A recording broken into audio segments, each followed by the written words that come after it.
क्या हुआ जब एक ट्रेन अपने पूरे के पूरे 150 यात्रियों के साथ समंदर में समा गई। 21 दिसंबर 1964 को एक तूफान श्रीलंका की ओर बढ़ रहा था, जिसकी चेतावनी 15 दिसंबर को ही मौसम विभाग ने भारत को दे दी थी। लेकिन किसी को इसकी भनक तक नहीं थी कि 45 किलोमीटर रफ्तार वाली ये हवा आगे जाकर विशालकाय तूफान में बदल जाएगी। 22 दिसंबर 1964 को जब ये तूफान श्रीलंका के तट पर पहुंचा, तब इसकी रफ्तार 160 किलोमीटर प्रति घंटा हो गई। और जैसे ये तूफान भारतीय समुद्री तट धनुषकोडी की ओर बढ़ने लगा, तब इसकी रफ्तार 280 किलोमीटर तक पहुंच गई। उसी रात करीब 9 बजे ये तूफान धनुषकोडी के तट पर पहुंचा। लहरें इतनी ऊंची उठ रही थी कि लोगों के घरों में तक पानी घुस गया। Pamban Dhanushkodi metre gauge passenger train जो रोजाना धनुषकोडी की ओर जाती थी, वो अपने समय पर निकल चुकी थी। रात करीब 11:55 पर जब ये ट्रेन धनुषकोडी से ठीक पहले तक पहुंची, तब लोको पायलट को सिग्नल न मिलने के कारण लोको पायलट ने ट्रेन को वहीं रोक दिया। तूफान की वजह से सारे सिस्टम और सिग्नल खराब हो चुके थे। इसी वजह से बहुत देर तक सिग्नल न मिल पाने की वजह से लोको पायलट ने रिस्क लेने की सोची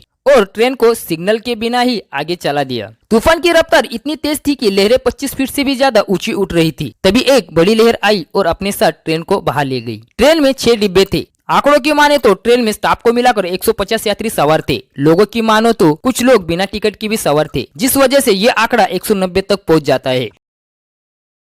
क्या हुआ जब ट्रेन दौड़ पड़ी बिना इंजन के। ये घटना है साल 2018 की, जब अहमदाबाद पुरी एक्सप्रेस रात में करीब 10 बजे उड़ीसा के तीतरगंज स्टेशन पर पहुंची। ट्रेन को आगे संबलपुर जाना था। तभी ये ट्रेन अपने 22 डिब्बों के साथ बिना इंजन के तकरीबन 15 किलोमीटर तक दौड़ती चली गई। दरअसल ट्रेन को दूसरी दिशा में संबलपुर की ओर जाना था, तो उसके लिए ट्रेन का इंजन बदला जा रहा था। जब भी ट्रेन का इंजन बदला जाता है, तब स्पीड ब्रेक लगाना बेहद जरूरी होता है। उस वक्त भी यही हुआ। जैसे ही ट्रेन का इंजन अलग किया गया, उस वक्त रेल कर्मचारी स्पीड ब्रेक लगाना भूल गए। ढलान होने के कारण ट्रेन अपने 22 डिब्बों के साथ ढलान की ओर दौड़ने लगी। वहाँ खड़े रेल कर्मचारी अंदर बैठे लोगों को इशारा करके चेन खींचने के लिए बोल रहे थे, लेकिन उससे कोई काम नहीं बन पा रहा था। ट्रेन को रोक पाना नामुमकिन लग रहा था, लेकिन ट्रेन 15 किलोमीटर केसिंगा स्टेशन पर जाकर रुक गई। केसिंगा स्टेशन चढ़ान पर होने के कारण ट्रेन को रुकने में मदद मिल गई। अगर ये ट्रेन वहाँ नहीं रुकती तो बहुत बड़ा हादसा हो सकता था।